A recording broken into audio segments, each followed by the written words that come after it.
Welcome, everyone. We want to welcome you to CUNY Graduate School of Public Health and Health Policy Lavender Graduation. This is our first hyflex Lavender Graduation. So we're excited to actually see some faces in person and to celebrate you all today. So we want to welcome faculty, staff, LGBTQI+ allies, and especially our graduates. Woohoo! Yeah. You did it. Among our graduates is our very first transgender valedictorian, Adrian Blader. Just want to give a shout out to Adrian. Adrian's out here making history. I am Sherry Adams, and my pronouns are she, her. I am the Director of Counseling and Wellness Services. Today, we celebrate all of you, LGBTQI+ students who have worked tirelessly to earn your degrees at CUNY SPH, and the family and friends who have supported you along the way, and family in every sense of that word, including families of our choosing. In addition to directing counseling and wellness services, I serve as a representative alongside Dr. Spring Cooper on the CUNY LGBTQI Council. The council is a CUNY-wide committee of faculty and staff at the university. Our mission is to ensure the visibility and inclusion of the entire spectrum of LGBTQI+ students, faculty, and staff. We aim to be collaborative, a resource to create connection and community, identify and troubleshoot gaps, increase representation, awareness, and equity. I am proud to also chair the Subcommittee on Mental Health, Wellness, and Security. In these roles, I've advocated for CUNY SPH students by securing funds from the CUNY LGBTQI+ Consortium. These funds were used to launch CUNY SPH's Resource Room Hours on February 15th of this year. With the wholehearted support of Associate Dean of Student Affairs and Alumni Relations, Dr. Lynn Roberts. We were so pleased to see room 503 filled with students and staff and faculty who were more than excited to support. The funds allowed us to create an inviting and gorgeous space with a new library, new furniture, art, and it also allowed us to hire a college assistant, recent CUNY SPH graduate, Justine Maffei.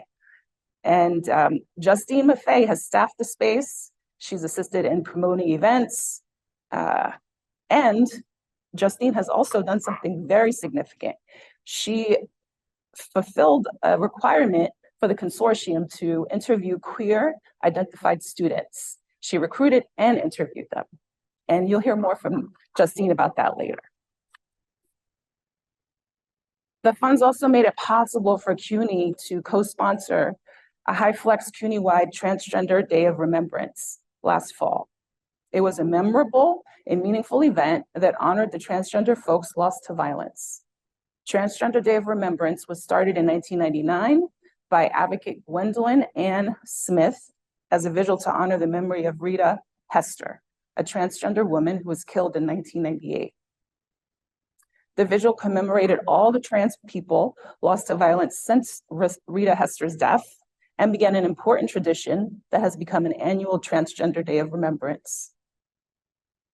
In these roles, I am proud to share that our subcommittee started an initiative to promote a standard of LGBTQI+ affirming counseling throughout CUNY by providing continuing education opportunities and peer support for all staff that provide mental health services to its students. So Justine was our second LGBTQI+ Student Association president also.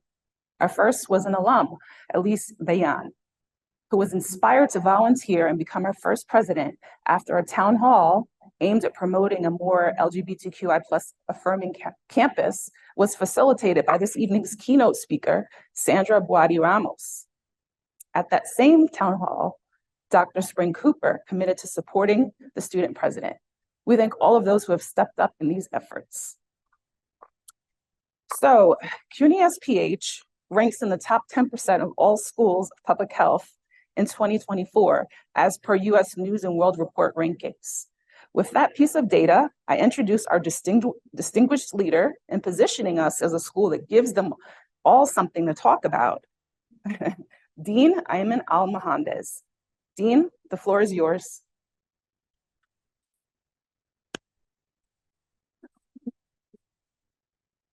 Good afternoon and good early evening to my very dear graduates today. I recognized you from the day of our graduation, shook your hands, and thanked you for the effort that you made in reaching your own self-described destination and goal, conquering all the challenges that we met in the last couple of years. I want to direct today some of my comments to you, as I noticed that the LGBTQ students and the transgender students have dedicated themselves to the widest spectrum of issues of social justice.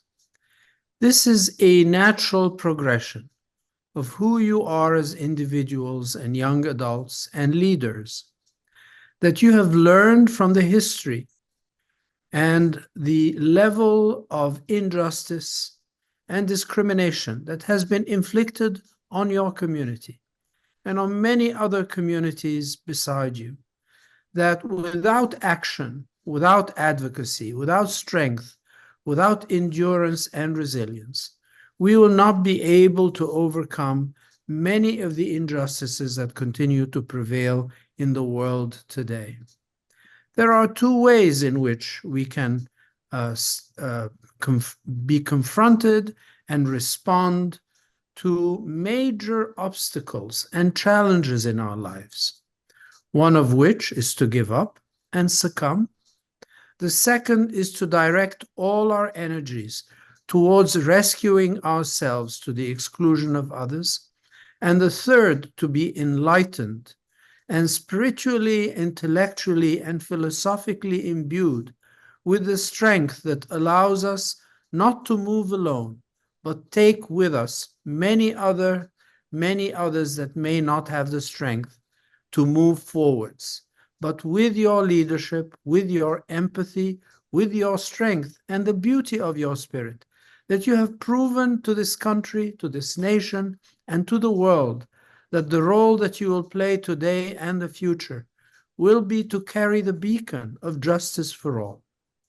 I am proud of you, and I am so heartened by what I have seen already, because it tells me that it is time for us to join you, not only join you, but also to follow you. You are setting an example that we all need to embrace and respect. And for that, I can only thank you. I congratulate you, but also I must warn you that you may think that you have conquered, but this is only the first chapter. And for an individual of my age, I know that early on in my career, I was confronted with many unexpected challenges, and that I had to use the little wisdom that I have, but also the compassion and the support of my community and my family to overcome some of these challenges. So do not be disheartened. First of all, take heart and enjoy and celebrate this very special moment, because you have crossed a very significant threshold today of being armed with a definition of you belonging to a profession, a worthy profession and a noble profession, a profession of public health. And for that, of course, you deserve congratulations. But keep your eye on the road, identify obstacles and difficulties early, be prepared for them, and don't allow them to dissuade you or take you off your mission and off your track. I know in my heart that you will make a difference, and I know that you will set examples, and I know that you will be guiding light for many, amongst whom I will count myself. Again, my hearty congratulations to you all, to our valedictorian, and to the School of Public Health that has embraced you and hopefully has provided you with a path that supported you and comforted you. Thank you so much for including me in your lavender celebration today. I promise next year I will be wearing a lavender shirt.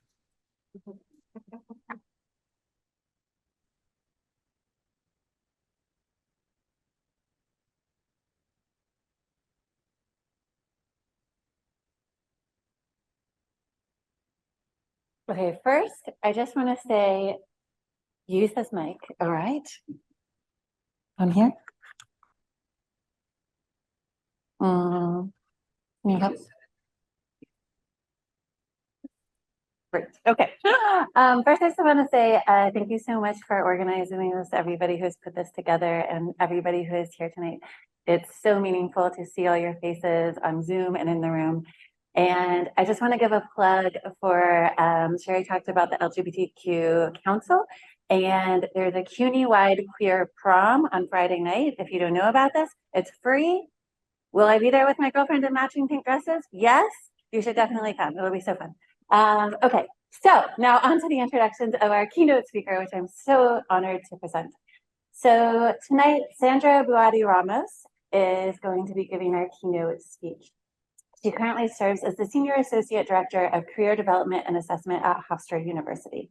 She has extensive experience supporting diversity, equity, and inclusion efforts, which have included redesigning curriculum using a social justice framework, serving on institutional committees aimed at increasing equity, producing research-based workshops and events to empower individuals operating on the margins to navigate oppression in the U.S. labor market, and conducting research on the various ways in which oppression impacts marginalized populations in higher education and the U.S. workforce.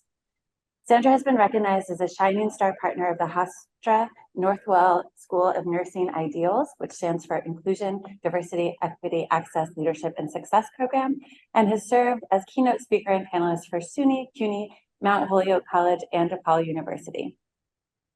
I have so much more to say about her.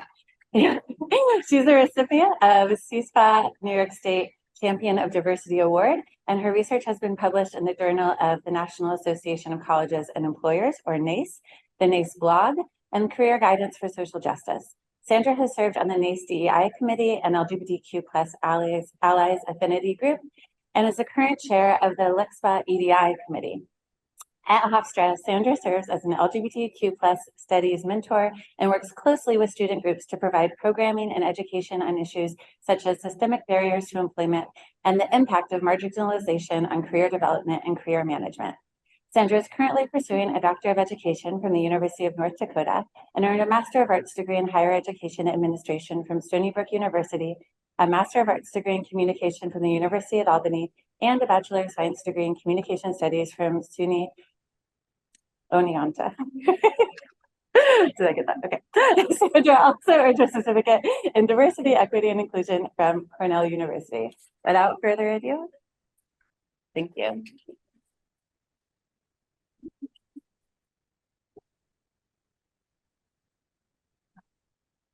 Hello and good evening. Before I get started with my official remarks, I just wanted to pay an ode to one of my colleagues at Hofstra University, soon to be joining somewhere else, Dr. Kevin Kumashiro, who is widely known and esteemed scholar on social justice and education. We recently facilitated a workshop together for professional development for my department and some others within our campus community. And he started with like a bit of clearing and contextualizing. And so I think, given the climate that we're in, I'm going to start tonight doing the same thing. And although it's not yet finished yet, in my dissertation, I do this when I talk more about my positionality statement, and I refer to myself really openly as a fraud, because to really honor the ideals of social justice and the work of social justice, we have to contend with ourselves in the ways in which we contribute to the very systems that we're trying to dismantle. And so there are parts of myself and my work where I will make choices like property ownership, right?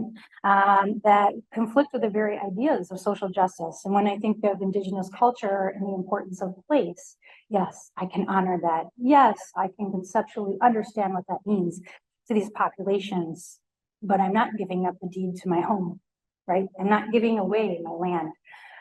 And so I think it's important for us all to take stock of the ways in which that we do participate in the very things that we clamor that need to change. And so I may make comments tonight if taken out of context could lead you to believe one thing or the other. But the important part of what I'm going to say this evening is to think about things in their totality and to be really honest with ourselves and our own introspections about how we navigate a world that is by design or by human design inequitable. And in times we will privilege some over others, and we will participate in our own oppression. And it's logical and a reasonable thing to do, considering the context of capitalism in which we live. So I will start my remarks now. So good evening, graduates, faculty and administration, family and friends, we are kin. Thank you for welcoming me to your community and affording me the gifts of your presence. It's an honor and a privilege to stand with you, not before you tonight, as we celebrate Lavender Graduation, a momentous cultural ceremony during which we recognize and honor the achievements, resilience, and extraordinary efforts of our LGBTQIA+ graduates. We often think of commencement as this time of conclusion and new beginnings, the closing of doors and openings of others. And however, this cultural milestone, though it represents the end of your liminal time in this educational endeavor, it's also a great time to engage in reflection, appreciation, introspection, and reconciliation. And in today's climate, I think it's important for all of us to engage in these practices as we contextualize the meaning of this event and our positions in society and in the world at large. Tonight, we're situated in CUNY's Graduate School of Public Health and Health Policy, an institution whose vision is to improve health and social justice in New York City and across the globe, and whose mission and values represent a strong commitment to social justice. Your institution, in its values, states that we must first acknowledge the origins of the impact of oppression before we can address the needs of society, and rightfully so. I would challenge anyone in here and on via Zoom to find one poor public health outcome or societal outcome that cannot be tied back to one of Iris Marion Young's 5 Faces of Oppression. And so in honor of this acknowledgement, it's a worthwhile exercise to interrogate the ways in which, despite our best efforts, we perpetuate these harms through the reproduction of oppression in the academy and in the work that we do within the communities we seek to uplift. To quote my recent article on the futility of social justice work in higher education, the academic enterprise is not in essence a site of social justice or social mobility. It was not designed with the intention of producing equity. It was designed to ensure the enduring social elevation and domination of white settler colonialism and white supremacy culture. Further, academia is a capitalist enterprise focused on knowledge and research production, meeting enrollment targets, and driving tuition revenue generation. It is both a subsystem and a byproduct of capitalism, and it operates with the same goals, inequities, and forces of oppression evident in capitalist societies at large. In this academic enterprise, your faculty, administrators, and you, as Paulo Freire argued, are not passive subjects. You are active agents. And as I recently noted, we are at once just as much a part of the problem as we are trying to be a part of solutions to systemic oppression, because we are academic capitalists attempting to disrupt capitalist norms. We are colonizers seeking to decolonize stolen goods and dispossessed lands. We are oppressors trying to advocate for liberation. And it's a rather liberating thing, acknowledging the ways in which we participate in our own oppression and that of others, because once we build Freire's conscientization, that critical awareness of social reality through reflection and action, we can begin to make meaningful progress towards emancipatory practice. In the context of Lavender Graduation, I implore you to interrogate the ways in which settler memory, settler colonialism, and white supremacy culture have shaped your experiences and your queer communities. Settler memory and settler colonialism are evident in our disavowal and historic erasure of queer, indigenous, and two-spirit people, in our narrative dominance that privileges the experiences of Western cultures, failing to promote those of indigenous and other marginalized groups within the LGBTQIA+ communities, not just one, and in how we remember the origins of this very ceremony. White supremacy culture, rampant in the academy and in every aspect of our society, is evident in the ways in which we minimize and erase the contributions of queer people of color and our disability communities. Marcia, Sylvia, Cecilia, Kitty, we owe you debts of gratitude. What Audre Lorde called the master's tools continue to do their work to divide marginalized communities like ours in order to disempower them. For there cannot be a queering of society, what Sedgwick and Butler refer to as acts of challenging, disrupting, and subversing established norms, so long as we continue to allow our differences that define our philosophical alignments and peculiarities to encroach upon our cultural identities and serve as distinctions of division rather than as assets of community advocacy. It is important to remember that we are each in the master's house, though we may occupy different rooms. Let us not forget that, like the Black Panthers did in the 504 sit-in during the disability rights movement, that we can meet each other with a loving kindness, and we can build hope and capacity for a more just future by setting aside our individual differences and our woundedness. For our experiences, though different, are underpinned in similarity in the ways in which our humanity and our personhood are weaponized to extract from us riches and courage and to exert upon us forces of domination and subjugation.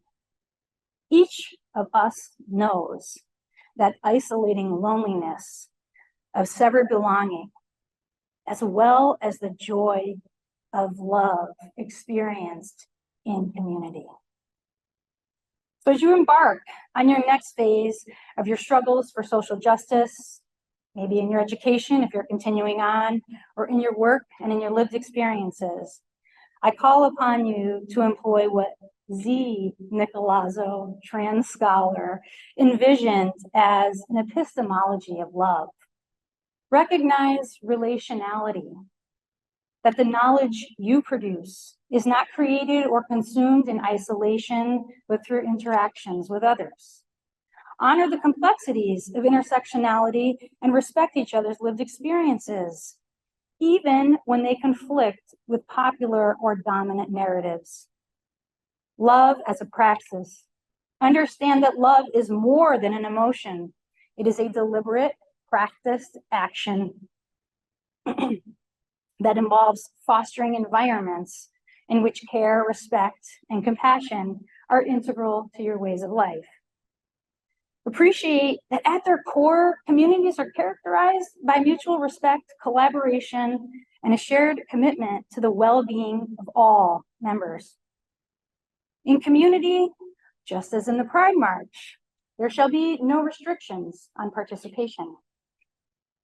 When we meet each other through epistemologies of love, and when we love each other despite our wounds, we can build empowering and enduring progress through community.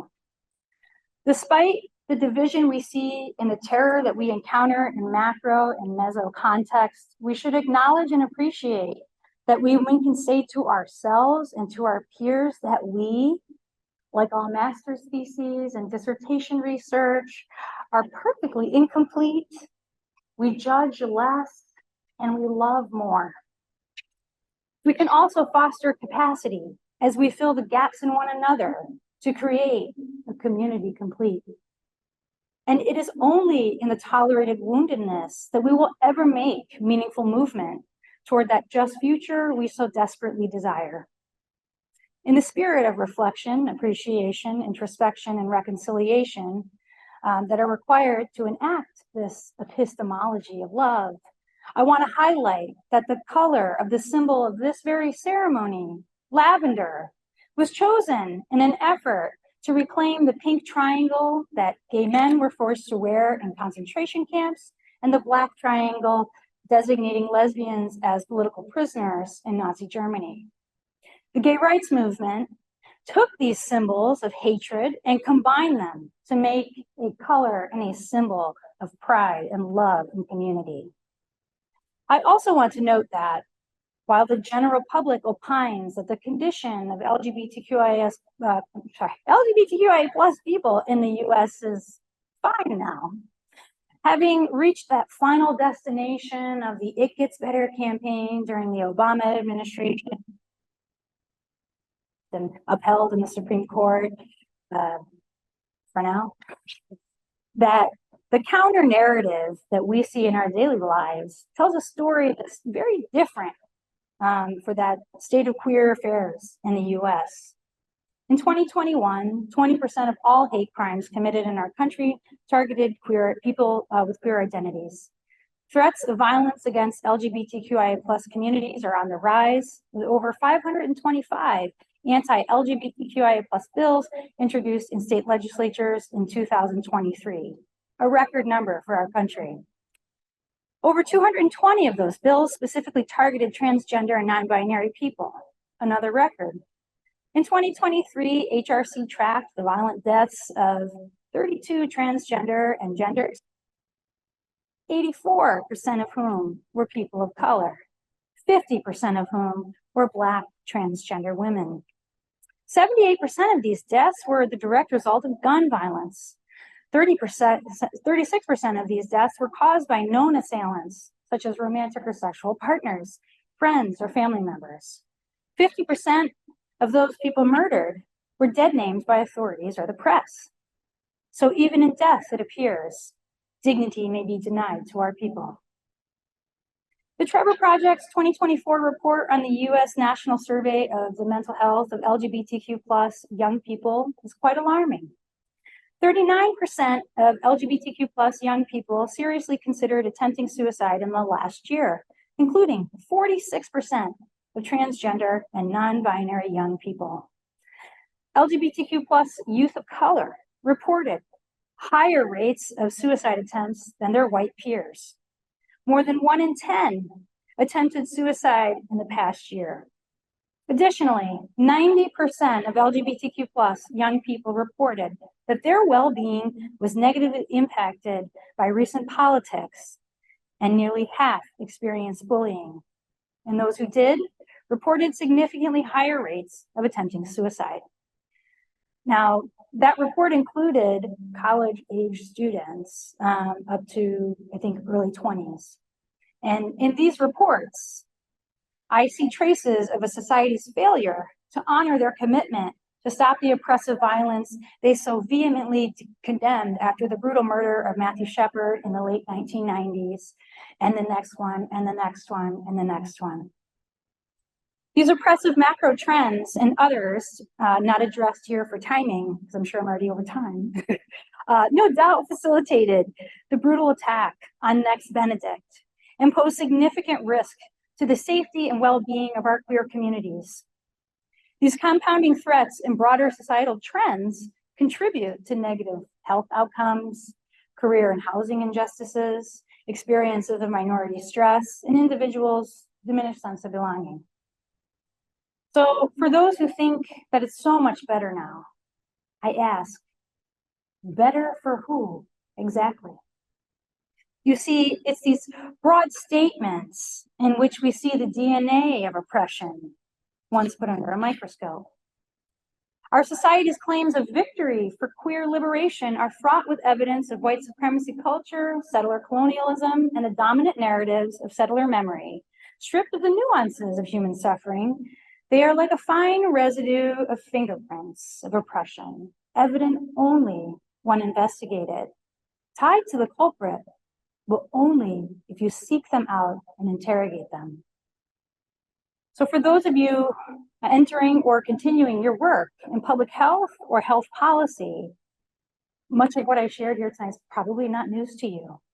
However, I think it's worth repeating, as we do not always hold ourselves to our own standards. As perfectly incomplete people and advocates for social justice, operating in the practical realities of oppression in our everyday interactions in capitalism, we often fall off course. And my hope is that you acknowledge this truth and that you embrace your failures of humanity in order to ground yourselves and to combat the ever so easy ability to be swayed away from truth toward the feckless crowds of peripheral hubris, crowds that seek not to uplift us through their rhetoric, which is fraught with fallacies, but to strengthen the borders separating them from those of us who occupy life on the margins. And when you're faced with the remarkable challenges resulting from the ills of oppression, I hope that you recognize that you may very well never find a singular cure.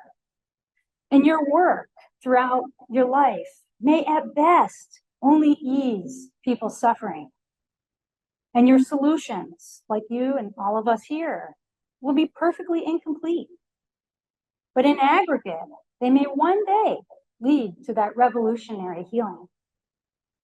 And I say that so you don't put so much pressure on yourselves, because no one person, no group of people, no generation can undo the legacy of oppression in the United States. So from here on out, graduates, you'll be referred to as the authorities in the rooms and the authorities on topics. And I urge you to take note of Freire's dialogics and take every opportunity that you can to foster equitable power dynamics, empower those on the margins, and employ humor in your work. I hope that you honor Marcia, Sylvia, Cecilia, Kitty, and so many of the great leaders of liberation movements by approaching your work and your life through epistemologies of love.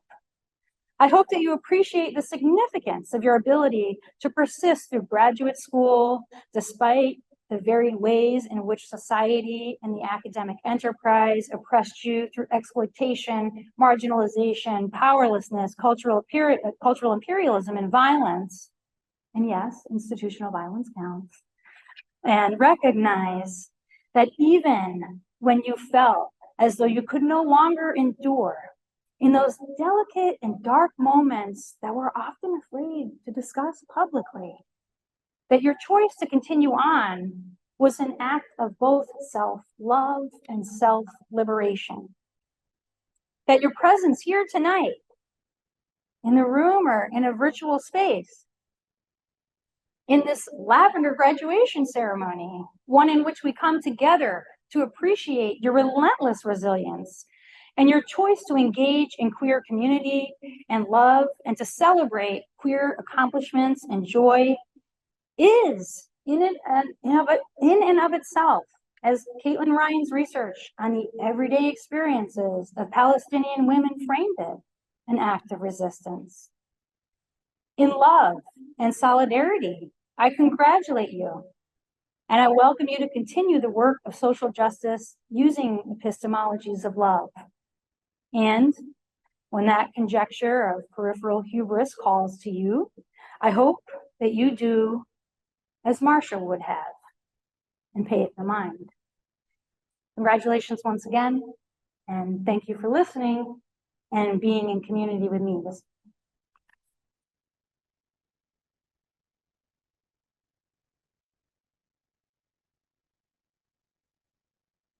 Thank you so much, Sandra, for taking us through history, reminding us of the things that we need to think about. Thank you for the call to action and just for having like such a thoughtful message to share with us today. It's so appreciated. And our outgoing, sadly, President of the Student LGBTQIA+ Association, Justine Maffei, will be up next to share some remarks.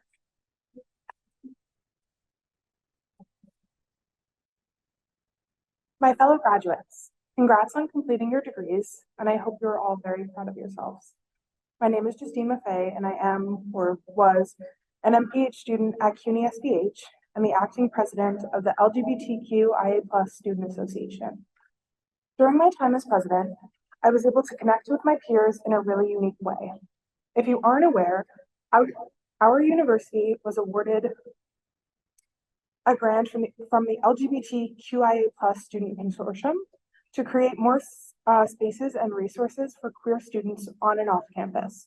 One of these spaces is room 503, which during certain hours of the week provides a safe space for queer students and allies to study, unwind, and connect with one another. In exchange for this grant, I was tasked with conducting an oral history project, something that I had actually never done before. It was my job as president to engage with queer SPH students and document their stories. I was excited to take part in this really important project, and as an epidemiologist, I was selfishly excited to explore a completely new research method. But this was never just a research project or a grant requirement.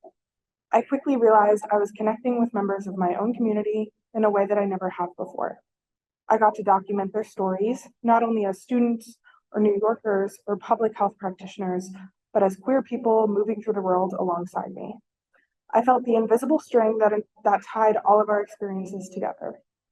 No two stories were the same, and everyone who participated had an incredibly unique and important perspective to add to this project.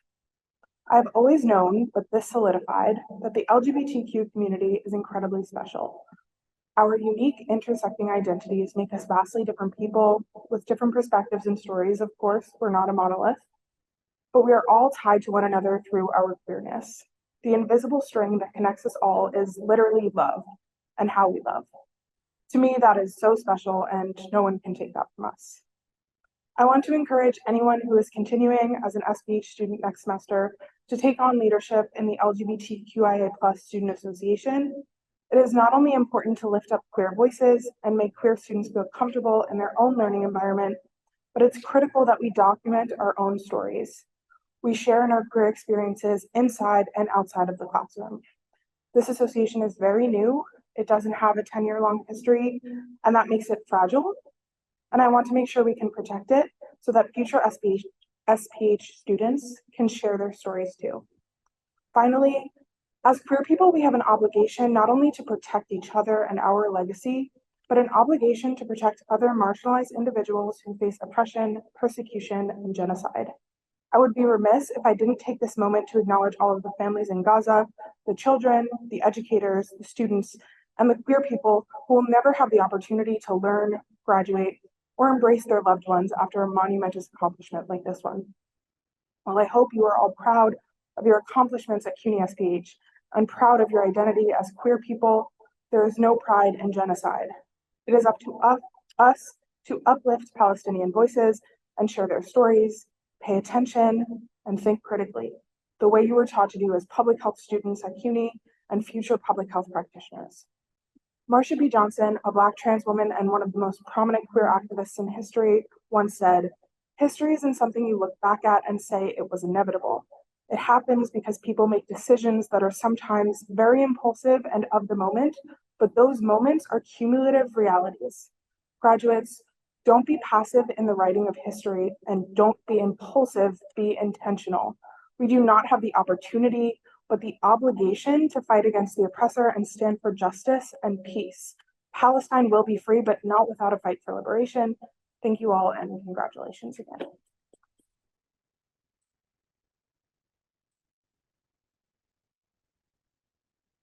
Thank you, Justine, for your remarks and also for your service.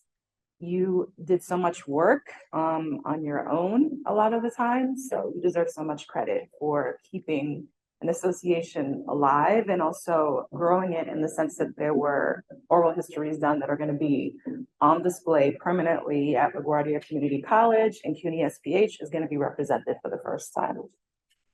So at this time, we all in-person graduates are going to be given their certificates from Associate Dean Roberts and Provost Terry McGovern. And Lavender graduates are also going to be invited afterwards to speak briefly. We'll have an open mic. If you'd like to share some remarks or comments or whatever is on your mind or heart today as we close out the ceremony. And don't forget that there's refreshments afterwards. Thank you so much to our keynote, Sandra, to our host, MC Sherry Adams, and to Justine Maffei for your service to your school community, and also congratulations on your graduation. So we have 3 of our Lavender graduates in the room here with us, and those who are online, you will receive yours in the mail as soon as possible. So this was our largest Lavender graduate class ever in our 4 years of doing this. There were 44 graduates, I believe, or allies who requested stoles and wanted to be a part of this experience. So just want to salute all of them. And I'm going to call to the podium Adrian Blader, who is our valedictorian. And I'll just read the first one because it just says, Lavender Graduation Ceremony 2024. This certificate is presented to Adrian Blader in recognition of successful completion of your degree from CUNY School of Public Health.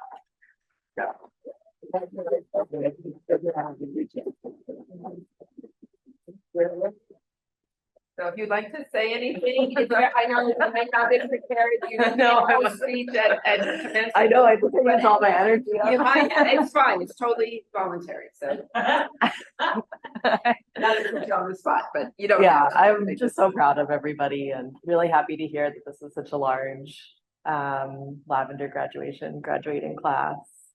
We're definitely, LGBTQ folks are really underrepresented in this field, so it makes me feel really hopeful that there's so many of us. Absolutely, absolutely. Thank you. Jamal Al-Sarraj.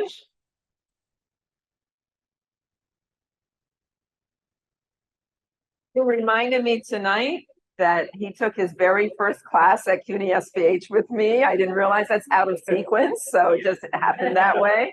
So again, congratulations. Yes. You want to say anything at all? I was gonna say, I said this earlier, and Spring heard me, like, this socially anxious people, this is like, but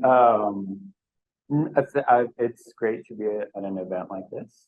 I'm not gonna turn around to see myself on camera, but I really appreciate the remarks from our keynote and from my not just queer peer, but fellow student peer, Justine, about sort of understanding, I think, not just the way that queer movements are pushing for attention and action for marginalized people generally, but to really bridge the issue, particularly on Palestine, about queer Palestinians, not just queer people for liberation of Palestinians. As a queer Arab person, it goes a long way. And I don't know what this group does through our various sub-institutions within CUNY, but I am curious, probably a little bit vulnerable and exposed, and also very hopeful. And like, that's part of the queer condition, is it not, in some way? But that's what gives us our strength. So thank you. Thank you. I just want to get rid of this thing here, but I don't know if I can. And our third in-person Lavender graduate is Justine Maffei.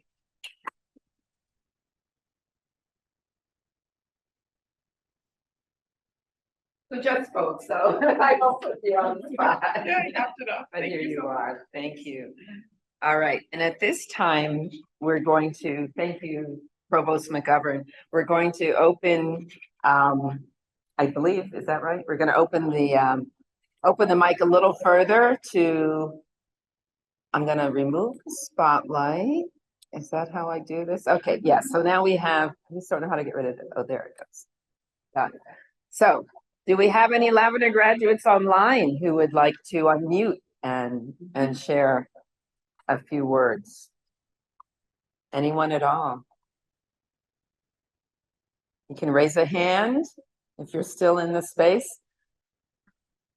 Or anyone else who is joining us. I see one of our alum, and actually, I hate to call her out. I don't know if she is able to unmute or go on camera. Kira Arhinio, I see you there. Are you able to unmute? Oh, Jose. Yes, I am. All right, Kira, I see also Jose, so I'll be right back with you in a moment. Jose, please. Oh, if there was another individual, they can go first. I am still here at home, but no, I just wanted to say thank you so much for the event. It's really awesome to be a part of this. But if someone else was first, I can wait a moment. We will get back to them in a moment, but I want to start with you as a graduate of this class. Yeah, no, it's really awesome to be a part of this, and I think it's really cool to have this opportunity to get recognized in this way. And it means a lot to me, and I'm sure it means a lot to everybody else. So I just wanted to say thank you. And I wanted to congratulate all of my colleagues who are also graduating with me. I think there's a lot of work to be done moving forward. And we really are the leaders of tomorrow. So I hope we go forth with the huge responsibility that's on our shoulders to uplift everyone. So that's all. Wonderful. Thank you so much. Any other graduates before I do turn us to one of our alums and a very special one? It was Kira, who I think is going to unmute. And I just want to tell you a little bit. Without Kira, we would not be having Lavender Graduation. She was the one who introduced. I'd never heard of Lavender Graduation. It was Kira who was part of our class of 2021, I believe, if I'm not mistaken. And that was our first year. That's why this is our fourth one. And Kira has commented in the chat. I don't know if you're at work or somewhere, but if you have a few words for our graduates. There you are. Great to see you. And she was on the planning committee. Great to see you all too. Yes, please. I just wanted to say congratulations to all the graduates. Yes, I was a graduate of the class of 2021 in epidemiology. And now I'm working as a research scientist for about the past 2.5 years. And I just wanted to say thank you to everyone. Without CUNY SPH, I think that, CUNY SPH really gave me the foundations for my entire career. And I felt very supported as a student. And I'm really, really proud and happy, and it's very heartwarming to see how far Lavender Graduation has come. And congratulations once again to all the graduates. Thank you. So again, I don't want to put anyone else on the spot, but if anyone else online would like to share any comments or remarks, please do so. You don't have to be a graduate. You can be someone who joined us supporting our graduates. Okay. So I believe we're now going to turn things over to our provost to offer some closing remarks before we just shift to breaking more bread together. Okay. Thank you, Dean Roberts, and thank you all of you who had a part in it, Sherry, the Dean, everybody here. I feel so kind of moved by this event, and I always struggle with how much to share and how much not to share. I'll say that when I went to law school at Georgetown, there was a mandatory student fee, and they wouldn't let the gay group or the LGBTQI group, rather, or the reproductive rights group actually be groups. So we had to pay a fee, but you couldn't actually have a group. So we sued and used the human rights ordinance in DC to basically yank the funding on Georgetown. And so I give that example because it taught me that you have to fight and you have to go up sometimes against institutions that are really powerful, and it can be really uncomfortable. But it also taught me that I was in community with the most creative, fabulous, loving people, my fellow queer students. And there was a kind of joyful resistance in how we fought back. And I saw that again in my work as an HIV attorney, when I started to notice that queer people of color, women of color, really were not actually qualifying for anything that was people with AIDS were being offered.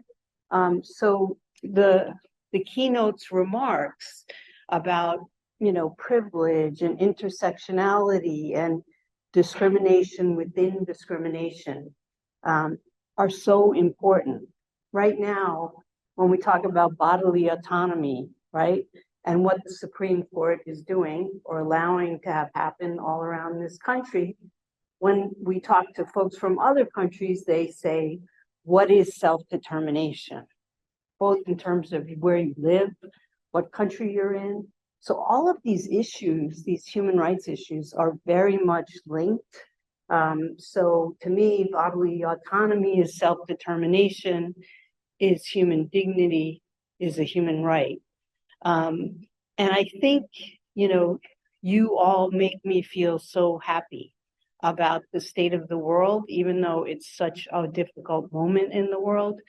You make me happy because you see and can teach us all about all these complexities that create a whole lot of beauty, actually, if we'll just allow them to exist. And I think each of you do this in what I know of you. And that is the light in this world. So I think that you come from this institution at this moment well prepared to lead with love, to lead with complexity, to lead with an ever-growing awareness of privilege. And that's I think as good as it gets. It's just thrilling to behold all of you. And I know that you're going to do really great things. And I guess I'll just always say, don't ever, even in the hardest circumstances, lose that joyful resistance, lose that feeling of community, lose that loyalty to decency. Because I think it's the most important. It's as important as all the academic training, all the papers you write, all of your accomplishments. It's as important as all of that. So I really look forward to seeing what you all do, and please keep in touch. And you know, I really am honored to be here. So thank you. And I guess that's it, right? So go forth and change the world.